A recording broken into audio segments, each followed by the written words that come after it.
I guarantee 100% that the result will be like this. You will lose the victory and no one will know how BJP won.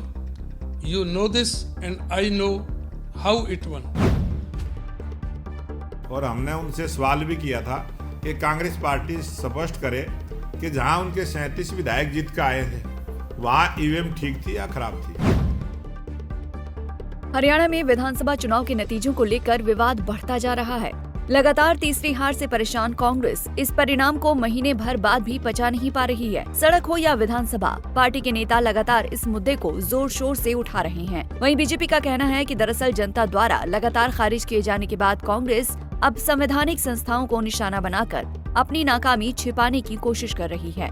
प्रदेश कांग्रेस अध्यक्ष उदय भान द्वारा EVM hacking के सनसनीखेज आरोप पर BJP के प्रदेश अध्यक्ष मोहनलाल बड़ौली ने जोरदार पलटवार किया है। उन्होंने पूछा कि कांग्रेस ये बताए कि क्या 37 सीटों पर ईवीएम सही से काम कर रहा था जहां से उनके प्रत्याशी जीते। तो चलिए बारी बारी से दोनों नेताओं के बयान सुनाते हैं। हमारे प्रभारी श्री दीपक बावरिया जी, जो हमारे एआईसीसी के जनरल सेक्रेटरी और सीडब्ल्यूसी के मेंबर भी हैं, उनके पास में मैसेज आता है, मैं पढ़ के आपको सुना रहा हूँ। Today's election result will be like this: BJP 46 to 49, INC 36 to 38, INLD 2 to 3, others 3 to 4. The list of seats on which BJP has set the frequency is as follows: कालका, घरौंडा, असंध, राई, Kharkhoda, Safidon, Uchana Kalan, Bhadra, Dadri, Mahendragarh, Hodal, Badkhal, Gohana, Narwana. These are the seats on which BJP will cheat with high frequency. Hence, you will not win even a single seat out of these seats. These are all manipulated seats which Congress won, but BJP has changed the results by uploading data files in EVM. Therefore, there may be 2 to 3 seats different from the numbers given by me, but the result will be same as I have given the figures above. 7:30 AM, 8 October. I guarantee 100% that the result will be like this. You will lose the victory and no one will know how BJP won. You know this and I know how it won. 7:35 AM, counting से 25 minute पहले। आज आपको पता चल जाएगा evening को कि मैं हवा में बात नहीं करता। 7:39 AM। ये तीनों मैसेज काउंटिंग स्टार्ट होने से पहले के हैं और नेक्स्ट मैसेज उनका नेक्स्ट डे 9 अक्टूबर को आया 11:44 पे। There were 14 more seats which you won but lost. ये जो सर्वे हुए एग्जिट पोल के हुए, उन्होंने भी बहुत सारी सीटों को दिखाया गया था ये जीतेंगे, बहुत सारी हमारी भी दिखाई गई थी ये जीतेंगे। अब ये चीज़ें तो जिस प्रकार से कांग्रेस लोकतंत्र को कमज़ोर करने का काम करती है, और कांग्रेस पार्टी ने हमेशा से ही ऐसा किया है कि जो उनके 37 विधायक जीत के आए हैं, कम से कम उन कार्यकर्ताओं का तो धन्यवाद करते हैं जो 37 जीत के आए हैं। और हमने उनसे सवाल भी किया था कि कांग्रेस पार्टी स्पष्ट करे कि जहां उनके 37 विधायक जीत के आए थे वहां ईवीएम ठीक थी या खराब थी। पहले उसके बारे में जवाब दें। वो 28 सीटों की बात कर रहे हैं कि 14 + 14 28 सीटों पर वो कह रहे हैं कि ईवीएम से छेड़छाड़ हुई है। उस मैसेज के अनुसार वो कह रहे हैं कि इतना खतरा है, दीपक बावरिया ने उसका नाम नहीं बताया, उसका मर्डर भी हो सकता है, जिसका मैसेज आया है।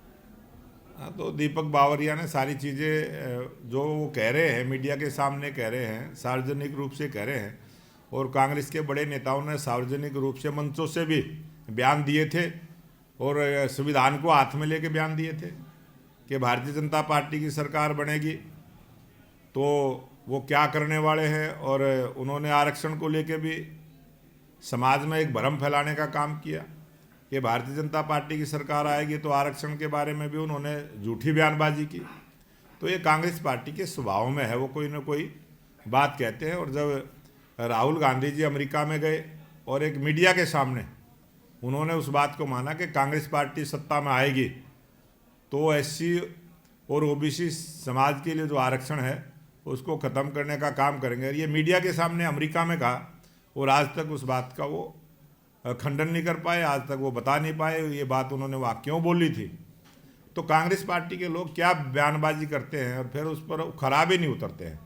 आज उनके प्रदेश के अध्यक्ष चुनाव हार गए हैं और उस चुनाव हार गए हैं तो कम वोट मिली हैं तो संविधान के अंदर जो लोकतंत्र को जो वोट को अधिकार प्रत्येक वोटर को जो दिया है उसका सम्मान तो करना चाहिए कांग्रेस के लोगों ने। इतनी तो नैतिक जिम्मेवारी बनती है। और हमने हरियाणा प्रदेश की 2,80,00,000 जनता का धन्यवाद किया है, सबका धन्यवाद किया है। मैं प्रदेश अध्यक्ष के नाते भी धन्यवाद हमने किया है। हमारे मुख्यमंत्री नायब सिंह सैनी जी ने भी धन्यवाद किया है। हमारे तमाम जिन्होंने चुनाव लड़ा उन सब ने भी जनता के बीच में जाके धन्यवाद किया है। और लोकतंत्र की ये परंपरा है। और जिस प्रकार की वो बयानबाजी करते हैं, अब की बार तो उन्होंने सबसे पहले निर्वाचन आयोग पे ही आरोप लगाया था, सबसे पहले तो चुनाव आयोग पे ही आरोप लगाने का काम किया। उसके 2-3 दिन के बाद उन्होंने फिर ईवीएम पर आरोप लगाने का काम किया। और वही लोग जो 5 तारीख को एग्जिट पोल आया था, उन्हीं लोगों ने घोड़े बुक करा दिए थे, रथ बुक करवा दिए थे, ढोल वाले बुक करवा दिए थे। और आप सब ने मीडिया के भाइयों ने देखा है जो ढोल वाले कांग्रेस के दफ्तर में खड़े थे, फिर मैंने उन्हीं ढोल वालों को अपने दफ्तर में बुला के ढोल बजवाया था। मैंने कोई दूसरे ढोल वाले नहीं बुलाए थे। मैं भी ढोल तो बजाना ही था, यहाँ आके बजा लो। और वो ढोल वाले आए, उन्होंने ढोल बजाया और उस खुशी को साझा किया है। ये तो लोकतंत्र की परंपरा है, उसको निभाना चाहिए। और कांग्रेस के लोग किस प्रकार से क्या सोचते हैं वो तो वही जवाब देंगे, बाकी उनके बारे में बहुत ज़्यादा जवाब देने की हमें आवश्यकता नहीं है। बहरहाल कांग्रेस ने हरियाणा चुनाव नतीजों को कोर्ट में घसीटने का फैसला कर मामले को बेहद दिलचस्प बना दिया है। ऐसे में अदालत इस मामले में क्या रुख अपनाती है, इस पर सबकी नजर रहेगी। पंचकुला से उमंग शोरान, पंजाब केसरी टीवी। हमसे जुड़े रहने के लिए हमारे YouTube चैनल को सब्सक्राइब करें और नई वीडियो की नोटिफिकेशन के लिए बेल आइकॉन को दबाएं। अगर आप ये वीडियो Facebook पर देख रहे हैं तो लाइक जरूर करें और ज्यादा से ज्यादा शेयर करें। धन्यवाद।